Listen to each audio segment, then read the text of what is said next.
O tema para hoje, capítulo 14 de Apocalipse. O capítulo 14 de Apocalipse, queridos, é uma sequência do mesmo assunto.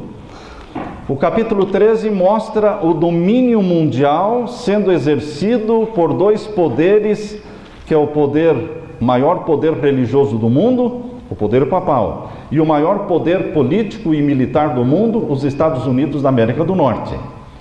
Esta parceria dará então domínio mundial, a nova ordem mundial. Mas o capítulo 14 mostra quem Deus tem na terra e que ousa fazer oposição ao domínio mundial desta parceria. Quem ousa se levantar a favor de Deus? Quem ousa pregar as três mensagens angélicas?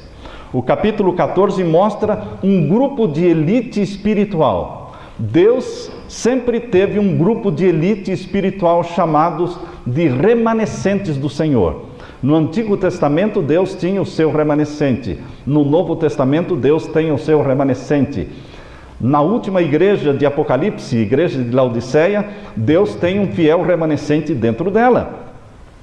Queridos, esse remanescente fiel é chamado de um grupo de elite espiritual. O profeta Daniel chama de os santos do Altíssimo. Eu gosto muito dessa expressão usada pelo profeta Daniel, os santos do Altíssimo, porque nós recebemos da santidade de Deus.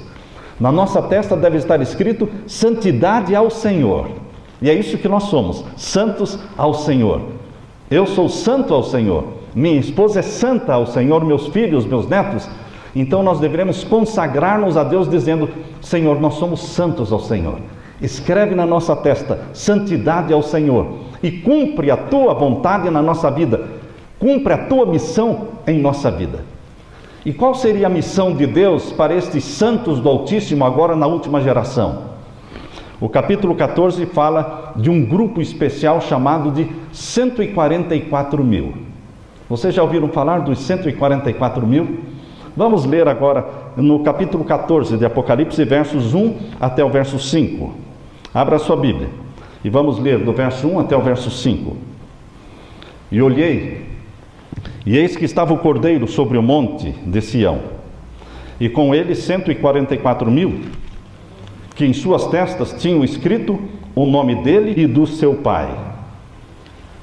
João viu em visão um grupo específico chamado 144 mil, com Jesus no monte Sião. Agora, o próprio João viu no capítulo seguinte, capítulo 15, abra sua Bíblia no capítulo 15, e veja aí, vamos ler o verso 2.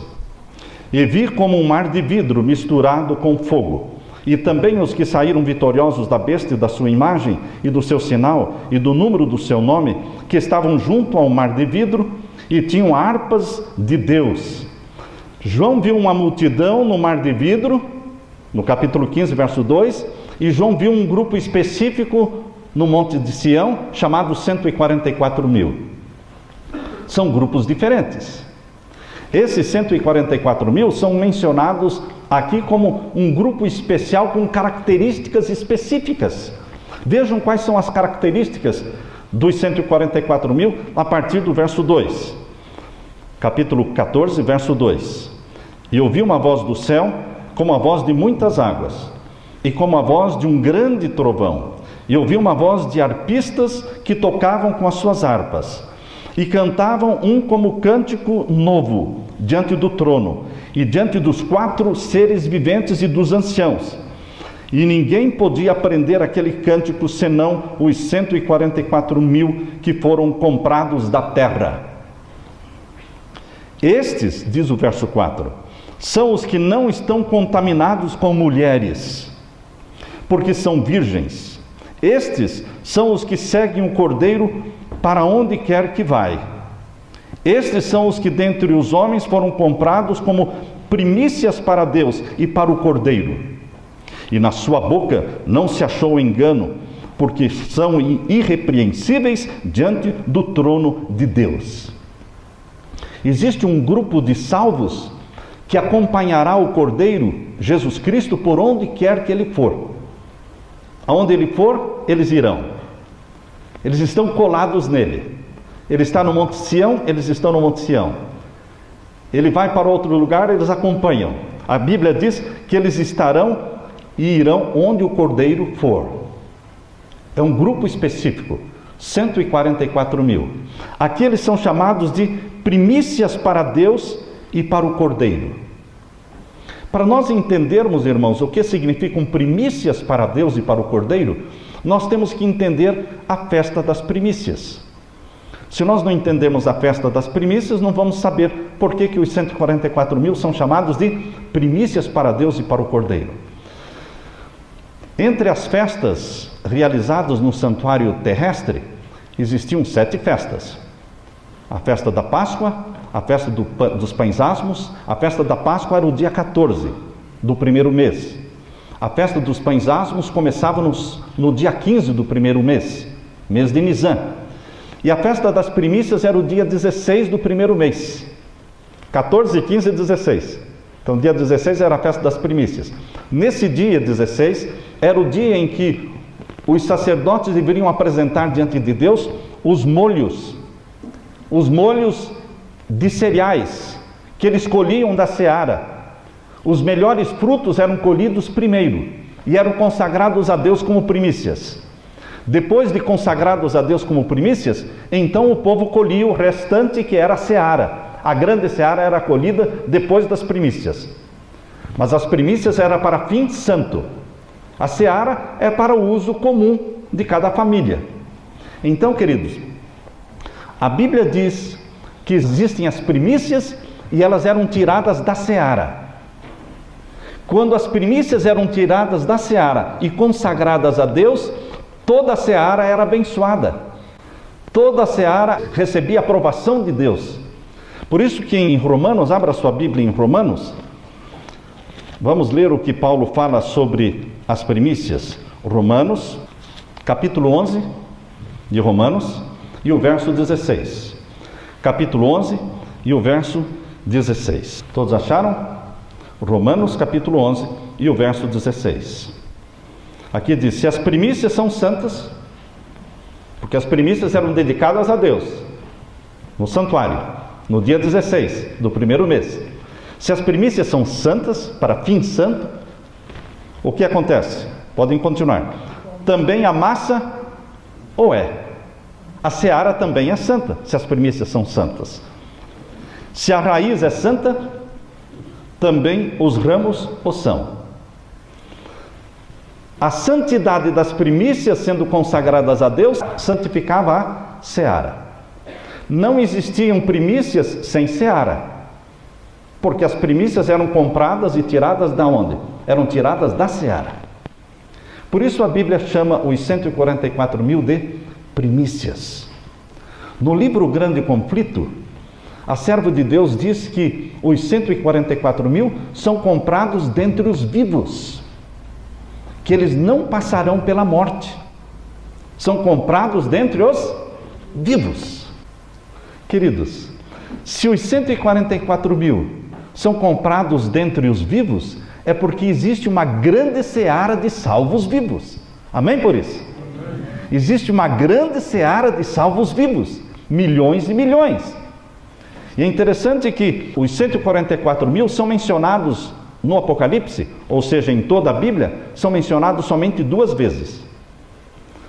Uma vez é esta que nós lemos, de Apocalipse 14, verso 1 a 5, e a outra citação dos 144 mil está em Apocalipse capítulo 7. Abra sua Bíblia, em Apocalipse capítulo 7. Essa é a outra citação que a Bíblia faz dos 144 mil. Quando você lê as 2 citações, você analisa e você consegue entender que realmente os 144 mil são um grupo específico, um grupo menor, tirado de um grupo maior, chamado de seara. Vejam aí o capítulo 7 de Apocalipse.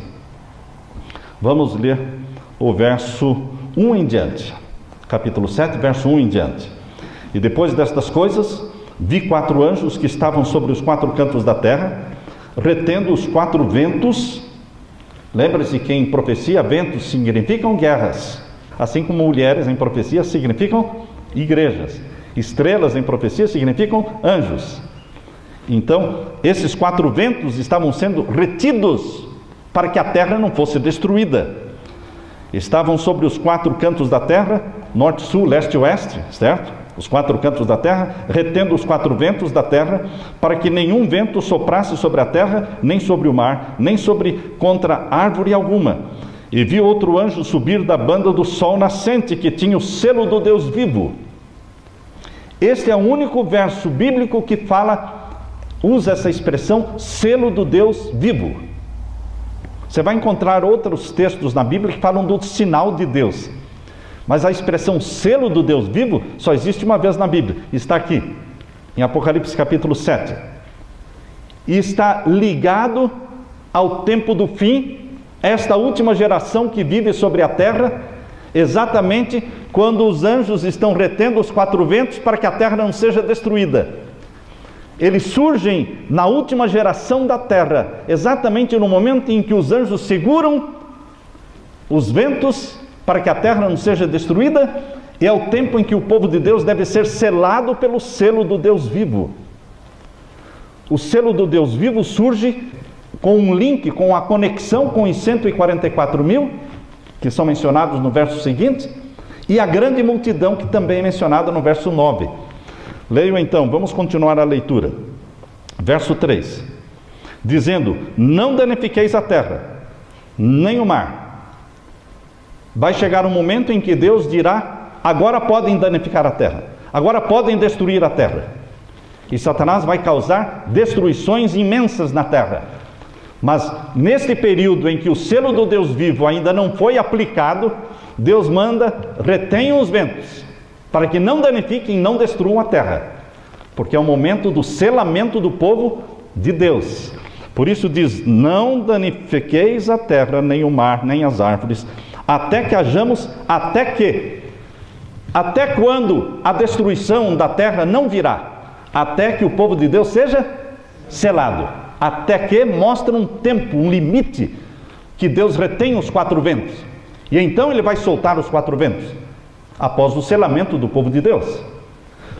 Mas não antes. Até que, diz aí, até que hajamos assinalado nas suas testas os servos do nosso Deus.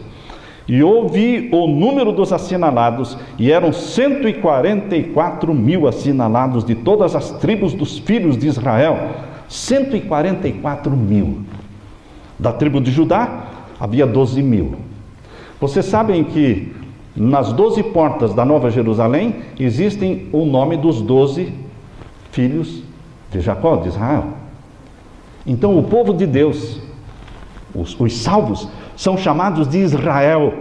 O Israel moderno é todo aquele que abraça Jesus como Salvador. Nós nos tornamos Israel de Deus. E nós vamos pertencer a qualquer uma das tribos, cujos nomes estarão nos 12 portões da Nova Jerusalém. De cada tribo, Deus escolhe 12 mil. Mas escolhe 12 mil como sendo os únicos salvos? Não, não são os únicos salvos, são as primícias dos salvos. Se os 144 mil estão salvos, a seara de onde eles estão sendo tirados também está salva. Essa é uma boa notícia. Isso é alegria, porque Deus escolheu 12 mil da tribo de Judá, 12 mil da tribo de Rubens, 12 mil da tribo de Gade, 12 mil da tribo de Azer, 12 mil da tribo de Naphtali, 12 mil da tribo de Manassés, 12 mil da tribo de Simeão, 12 mil da tribo de Levi, 12 mil da tribo de Isacar, 12 mil da tribo de Zebulon, e 12 mil da tribo de José, e 12 mil da tribo de Benjamim. Vocês viram que não tem aqui a tribo de Dan? Por quê? Porque Dan representa os falsos, os que apunhalam pelas costas. A Bíblia descreve Dan como uma serpente que fica junto ao caminho esperando o cavaleiro passar e ataca por trás. Você conhece pessoas que sorriem pela frente e apunhalam pelas costas? Você conhece pessoas que conversam com você e quando você sai começam a falar mal de você? Você conhece pessoas falsas? Estes pertencem à tribo de Dan. Ou mudam de tribo, ou estão fora do céu, porque Deus não pode levar pessoas falsas para o céu. Por isso a tribo de Dan não está aqui nas tribos do Israel que será salvo. Queridos, no verso 9 do capítulo 7, não fala de 144 mil. O verso 9 fala da seara. Vejam o verso 9. Depois destas coisas, estamos lendo o capítulo 7, verso 9. Depois destas coisas, olhei, e eis aqui uma multidão, a qual ninguém podia contar, de todas as nações e tribos e povos e línguas que estavam diante do trono e perante o Cordeiro, trajando vestidos brancos e com palmas nas suas mãos. Ao mesmo tempo que a Bíblia fala no capítulo 7, verso 3 e 4 de 144 mil, o mesmo capítulo 7, no verso 9, fala de uma multidão que ninguém podia contar. Então, quem será salvo? São 144 mil ou é uma multidão que ninguém podia contar? Ambos. Ambos. Serão salvos os 144 mil como primícias da grande multidão que ninguém podia contar. A grande multidão que ninguém podia contar, ela vai passar pela grande tribulação do tempo do fim. Eles vão passar pela angústia qual nunca houve. Mas essa grande multidão que ninguém podia contar, que vai passar pela grande tribulação, não vai passar sozinha. A grande multidão não passa sozinha pela grande tribulação.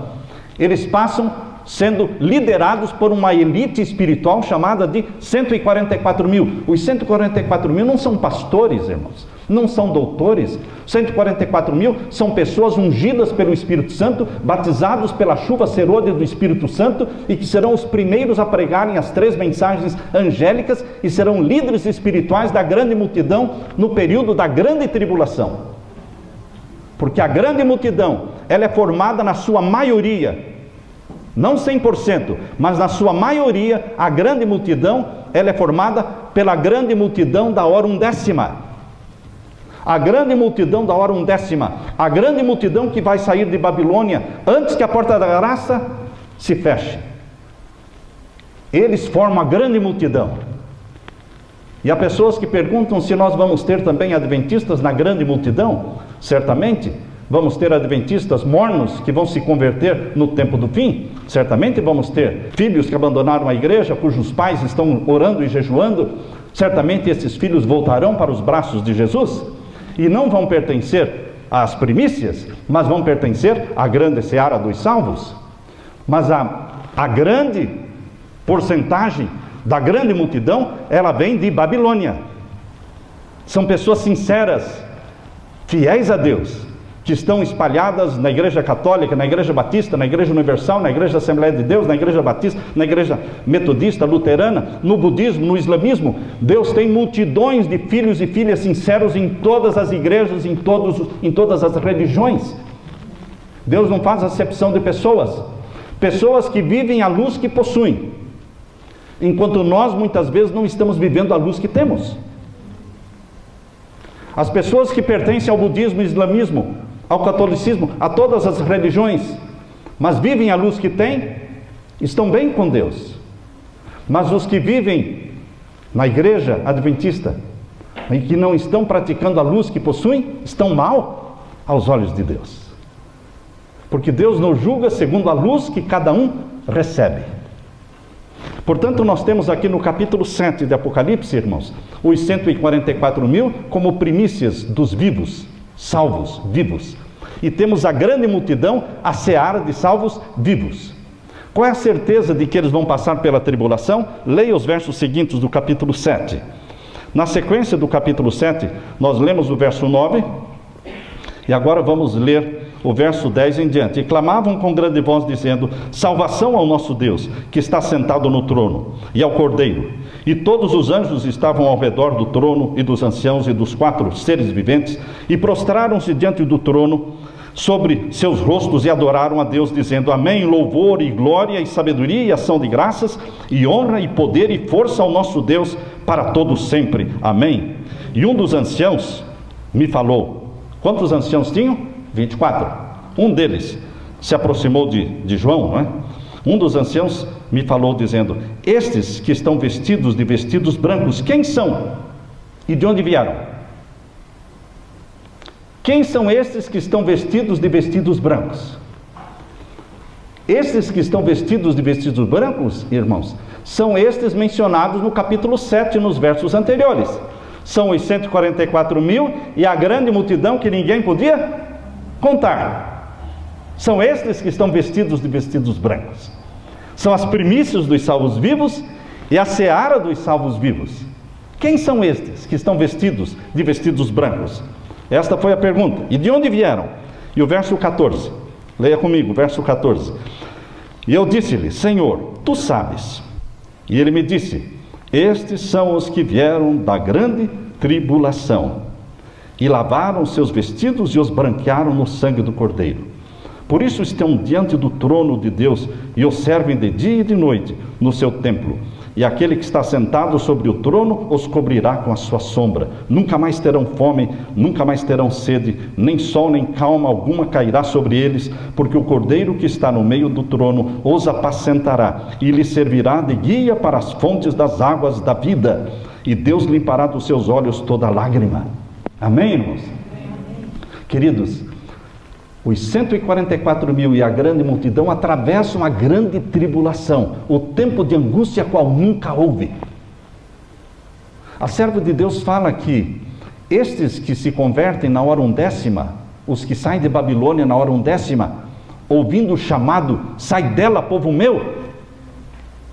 Esse é o chamado que está em Apocalipse capítulo 18. Abra a sua Bíblia, lá em Apocalipse capítulo 18. Abra a Bíblia, Apocalipse capítulo 18. E o verso 4, verso 4. E ouvi outra voz do céu que dizia: sai dela, povo meu, para que não sejas participante dos seus pecados, e para que não incorras nas suas pragas. Deus está convidando, através dos 144.000, Deus está convidando o povo a sair de Babilônia e se unir aos que guardam os mandamentos de Deus, e tenha fé em Jesus. Esse convite, sai dela, povo meu, ele é feito pelos 144.000. Quem não pertence aos 144.000 não tem coragem de pregar as 3 mensagens angélicas. As 3 mensagens angélicas parecem muito fortes, muito pesadas e muito impopulares. Mas existe um grupo chamado 144.000, cujo sermão foi escrito por Jesus, esse sermão, e está em Apocalipse capítulo 14, o sermão, e o título do sermão é As 3 Mensagens Angélicas. O último apelo de Deus para a humanidade. E eles fazem este apelo e pregam esta mensagem. Eles são os primeiros a serem batizados pela chuva serôdia do Espírito Santo. Por que eles são os primeiros a serem batizados pela chuva serôdia do Espírito Santo? Porque eles são os primeiros a romperem com o pecado e deixarem de viver na prática de pecados conhecidos. A prática de pecados conhecidos, meus queridos irmãos, é um bloqueio, é um impedimento para que Deus derrame o Espírito Santo na sua vida. Muitos cristãos que estão há 10, 15, 20, 30, 40 anos na igreja, eles não avançam nem 1 metro na vida espiritual, eles não sobem 1 degrau na escada da santificação, porque eles vivem 40 anos na prática dos mesmos pecados, assistindo às mesmas novelas, dependendo dos filmes de Hollywood, comendo o que Deus não quer que comam, rejeitando a reforma da saúde. Queridos, aqueles que rompem com o pecado e deixam de viver na prática de pecados conhecidos, eles recebem o batismo do Espírito Santo. Eles são os primeiros a serem batizados pela chuva serôdia do Espírito Santo. Eles são puros aos olhos de Deus, pela graça de Jesus, não puros em si mesmos. E então eles proclamam as 3 mensagens angélicas, e eles são os pregadores que vão trazer a grande multidão que vai se unir aos que guardam os mandamentos de Deus. Por que Deus já não trouxe esta grande multidão, irmãos? Por que Deus já não converteu esta grande multidão espalhada por religiões e igrejas no mundo todo? Porque a igreja remanescente não está pronta para receber. O problema não está na grande multidão. O problema está na igreja de Laodiceia, contaminada pela mornidão. Rico sou, de nada tenho falta. Estou vivendo uma vida tranquila, eu tenho a verdade, e eu não preciso de nada, tudo que eu preciso eu tenho, estou contente com a minha espiritualidade. Esse falso senso de salvação, essa satisfação enganosa de estabilidade espiritual é o problema da igreja de Laodiceia. Mas lembrem-se, queridos, no tempo em que Jesus foi morto na cruz do Calvário, a igreja verdadeira era a igreja judaica. Eles mataram Jesus. Não basta pertencer à igreja verdadeira, porque os judeus pertenciam à igreja verdadeira, mas eles não eram verdadeiros. Eles não amavam Jesus. Hoje muitas pessoas podem estar pertencendo à igreja verdadeira, mas não são verdadeiros. Eles vivem na prática de pecados. Eles não rompem com os pecados acariciados, pecados familiares. E isso impede a bênção do Espírito Santo. No tempo em que a igreja cristã começou no primeiro século, Deus teve um pequeno grupo chamado de 12 discípulos.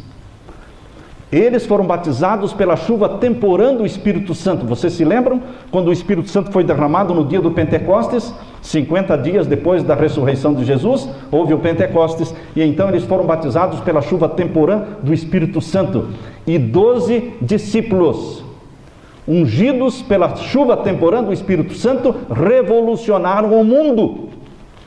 Ao ponto de o apóstolo Paulo falar que no tempo dele o Evangelho alcançou o mundo todo.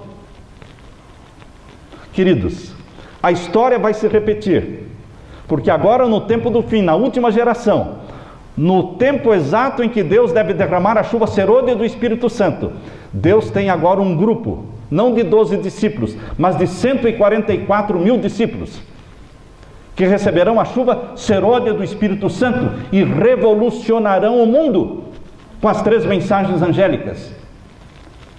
Ousarão pregar as 3 mensagens angélicas.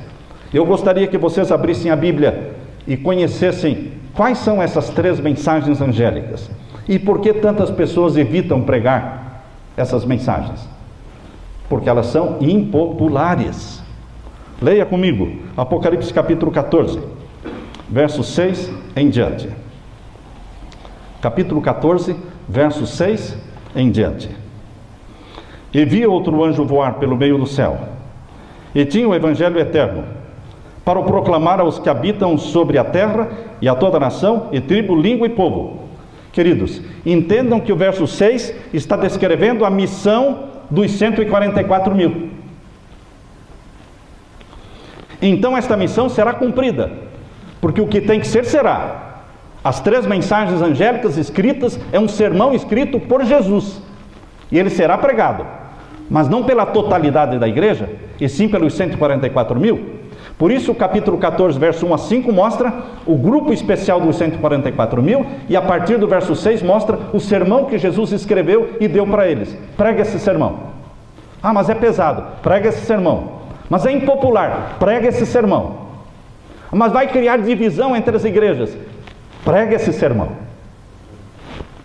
E esse sermão deve ser pregado mundialmente, porque diz o verso 6, para o proclamar aos que habitam sobre a terra, e toda a nação, tribo, língua e povo.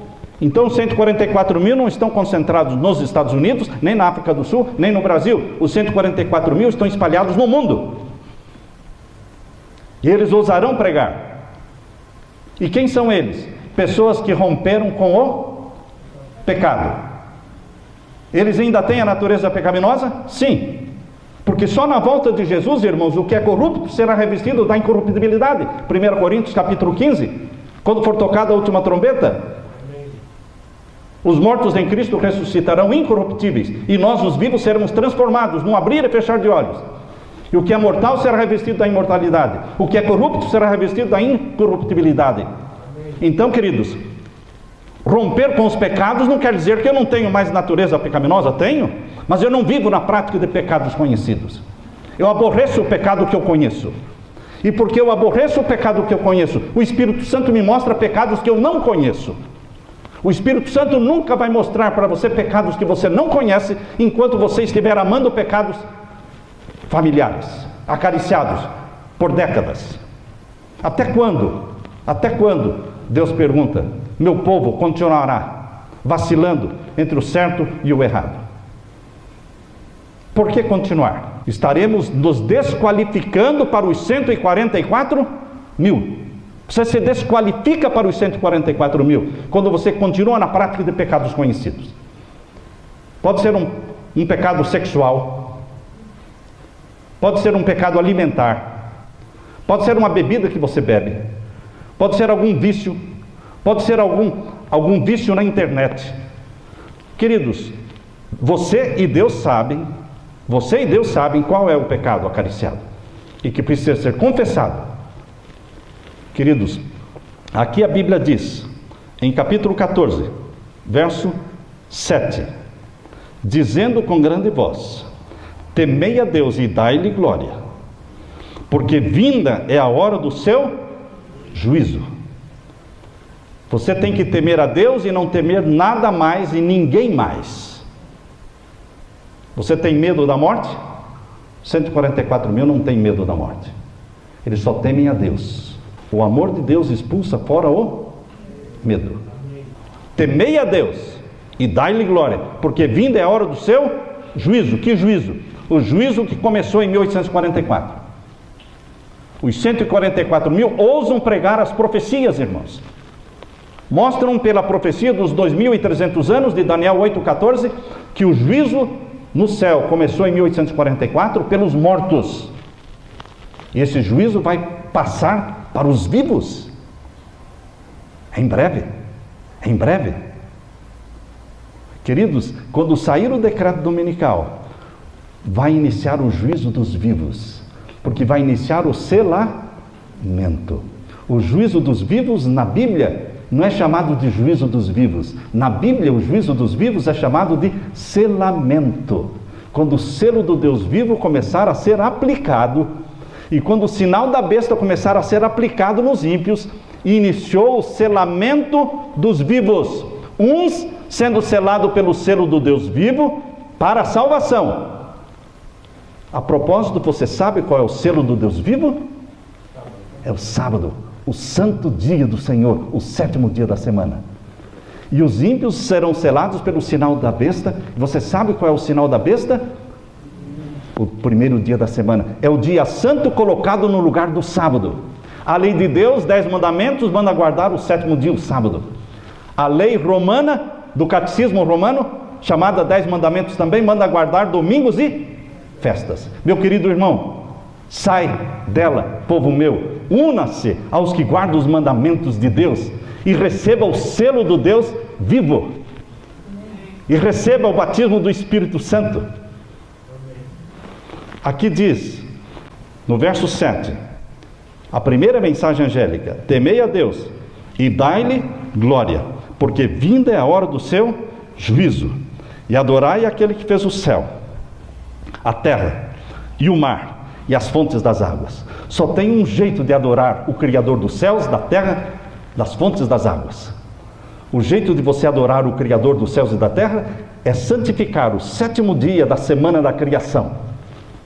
A semana da criação de 7 dias, Deus reservou o 7º dia para ser santificado, abençoado e dia de descanso. Gênesis capítulo 2, verso 1 a 3. Gênesis 2, 1 a 3 fala que no 7º dia, Deus abençoou, descansou e santificou. Assim foi no jardim do Éden, assim será no novo céu e na nova terra. Hoje o mundo todo descansa no 1º dia da semana, ou talvez no 6º dia da semana. Os muçulmanos, o islamismo, tem a sexta-feira como dia santo. Vocês percebem que o verdadeiro dia santo de Deus está espremido no meio de 2 dias falsos? Existem 2 falsos dias de descanso: sexta-feira e o 1º dia da semana. Mas o verdadeiro dia de descanso, segundo a palavra de Deus, segundo os 10 mandamentos de Êxodo capítulo 20, versos 8 a 11, ali diz: lembra-te do dia do sábado para o santificar. 6 dias trabalharás, farás toda a tua obra, mas o 7º dia é o sábado do Senhor teu Deus, nele não farás nenhuma obra. Não é na sexta, não é no 1º dia.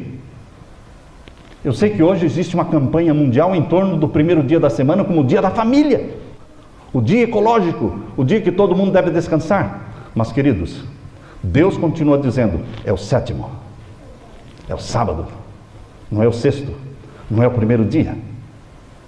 Essa é a lei de Deus, este é o selo do Deus vivo. Queridos, aqui diz que os 144 mil adoram o Criador dos céus e da terra. Nós somos criacionistas, sabiam? Existem pastores, existem padres, existem líderes espirituais que dizem não crer na semana da criação. Como pode alguém ser um clero, ser um pastor, ser um sacerdote e falar que não crê na semana da criação de Gênesis capítulo 1, capítulo 2? Se Gênesis capítulo 1, capítulo 2, os primeiros 2 capítulos da Bíblia forem falsos, então rasguem a Bíblia, joguem fora. Para que vale a Bíblia então, se os 2 capítulos forem falsos? Se forem mentirosos? Mas não, queridos, a palavra de Deus é digna de toda aceitação. Deus criou o mundo numa semana de 7 dias literais e santificou o 7º dia para ser o dia memorial da criação. Proclamamos semanalmente ao mundo que o Criador é Deus. É isso que nós fazemos quando guardamos o sábado. Estamos proclamando ao mundo que nós somos criacionistas. Nós não viemos do jardim zoológico, irmãos. Nós viemos do jardim do Éden. Graças a Deus. Graças a Deus. Os nossos ancestrais não são chimpanzés. Os nossos ancestrais são Adão e Eva, criados à imagem e à semelhança de Deus. Que honra, que privilégio ser criado à imagem e à semelhança de Deus. Porque nós fomos feitos à imagem e à semelhança de Deus, o Filho de Deus se tornou um de nós, tomando a imagem e a semelhança humana. E passou a viver entre nós, ser um de nós. O nosso querido Jesus Cristo, que retém para sempre a natureza humana, para dizer, eu sou teu irmão, eu sou teu Salvador, mas eu me liguei a você por laços que jamais se partirão, laços eternos que nos unem como irmãos, membros da mesma família, eternamente. Queridos, a primeira mensagem angélica, então, é a mensagem do juízo, que começou em 1844. E a segunda mensagem angélica, verso 8. Verso 8. E outro anjo seguiu, dizendo, caiu a Babilônia, aquela grande cidade, que a todas as nações deu a beber do vinho da ira da sua prostituição. Babilônia é uma palavra usada para a confusão religiosa que se opõe a Deus, que se opõe à semana da criação, que se opõe ao sábado, como dia de guarda. Todos aqueles que rejeitam a palavra de Deus revelada, eles caem da graça, mas podem se arrepender. Há arrependimento enquanto a porta da graça estiver aberta, e ela está aberta. Há momento para arrependimento e confissão dos pecados. Por isso que a maior conversão de todos os tempos ainda não aconteceu, irmãos. A maior conversão de todos os tempos, cujo número é como a areia do mar, que ninguém podia contar, está no futuro. Será depois que vier o decreto dominical. Será depois da imposição do domingo como dia santo, mundialmente, é que esta grande multidão de filhos e filhas de Deus sinceros em todas as igrejas vão despertar e vão ver que realmente o dia do Senhor, o selo do Deus vivo, é o sábado. E vão se posicionar ao lado dos mandamentos de Deus e desprezar os mandamentos dos homens. E eles serão salvos. Deus não vai fechar a porta da graça antes de salvar uma multidão que ninguém podia contar. Deus torce pela salvação sua e dos milhares de sinceros que estão em todo o mundo.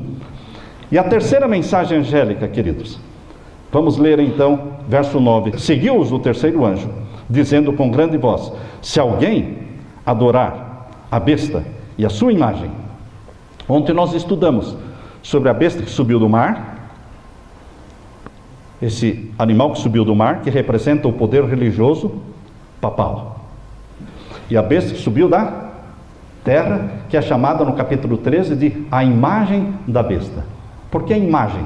Porque os Estados Unidos da América do Norte, representado ali pelo cordeiro, que parecia cordeiro, mas tem voz de dragão, ele exalta o poder papal diante do mundo, ele admira, ele faz com que todos se curvem diante do poder papal, ele mostra esta amizade, esta parceria íntima, essa conspiração para o domínio mundial. E queridos, aqui diz que são dois poderes, a besta e a imagem da besta. Eles têm o domínio mundial agora no tempo do fim. Aconteça o que acontecer, Estados Unidos e Vaticano estarão o quê? Unidos, sempre unidos. Há pessoas que me perguntam, e o islamismo? Vão se submeter ao Vaticano. Vão se submeter. E o hinduísmo? Vão se submeter ao Vaticano. E o budismo? Vão se submeter ao Vaticano. Ninguém ousará se levantar contra o Vaticano e contra o maior exército bélico do mundo, os Estados Unidos. Todos vão se submeter. Essa é a conspiração do capítulo 13. Por isso aqui, na terceira mensagem angélica, é uma advertência para não adorar a besta e não adorar a imagem da besta. Não se submeter aos poderes humanos que se levantam contra Deus. Vamos ler de novo o verso 9? Seguiu-os o terceiro anjo, dizendo com grande voz: se alguém adorar a besta, a que subiu do mar, e a sua imagem, é a besta que subiu da terra, Estados Unidos da América do Norte, e receber o seu sinal na sua testa, ou na sua mão. Qual é o sinal? Primeiro dia da semana. Se o selo do Deus vivo é um dia da semana, o sinal da besta é um dia da semana também. Há pessoas que perguntam, como é que eu posso saber qual é o sinal da besta? O sinal da besta é um dia falso colocado no lugar do dia verdadeiro. O dia falso é o primeiro dia da semana, em inglês, Sunday, dia do sol. O domingo é uma homenagem e adoração ao sol. O sábado é uma adoração ao Criador do sol, que criou o mundo em 6 dias e no 7º dia descansou. Por isso Deus disse aqui na terceira mensagem angélica, dizendo com grande voz: se alguém adorar a besta e a sua imagem, e receber o seu sinal na sua testa ou na sua mão, também o quê? Beberá do vinho da ira de Deus. A ira de Deus está no capítulo 16, irmãos. O capítulo 16 tem as 7 pragas. Essa é a ira de Deus. Os que têm o selo do Deus vivo não vão sofrer as 7 pragas. Não vão ser atingidos pelas 7 pragas. As 3 mensagens angélicas, elas concluem, verso 12. Vejam o verso 12. Aqui está a paciência dos santos. Aqui estão os que guardam os mandamentos de Deus e a fé de Jesus. Por isso diz aqui está a paciência dos santos, os que guardam os mandamentos de Deus. Não são aqueles que dizem que guardam os mandamentos de Deus. Deus tem um remanescente fiel que realmente obedece os mandamentos de Deus. E tem uma multidão de mornos que diz que obedece, que pretende obedecer. Mas o prazer deles está mais na televisão, está mais no trabalho, está mais nos prazeres deste mundo do que na obediência a Deus. Mas Deus está dizendo aqui, está a paciência dos santos, os que guardam os mandamentos de Deus e a fé de Jesus. Você pode escolher pertencer a este grupo de obedientes a Deus. Jesus Cristo virá para buscar a seara dos mortos, e eles serão ressuscitados pela voz do arcanjo, a trombeta de Deus soará, e os mortos em Cristo ressuscitarão primeiro. Cristo voltará para buscar a seara dos vivos, a seara e as primícias dos vivos. Deus está convidando você para romper com os pecados na sua vida, confessar os seus pecados e buscar a santidade do Senhor. Escrever na sua testa, santidade ao Senhor. Nossa missão é preparar um povo para a volta de Jesus, preparar a nossa família para a volta de Jesus. Você tem que preparar a sua casa para a volta de Jesus. Você, como Josué, tem que dizer: eu e minha casa serviremos ao Senhor. Seja uma bênção no seu lar. Salvemos as nossas famílias. Jesus virá, Ele virá em breve, virá para buscar você, levar para o céu. Ora vem, Senhor Jesus. Amém, irmãos? Amém. Deus seja louvado.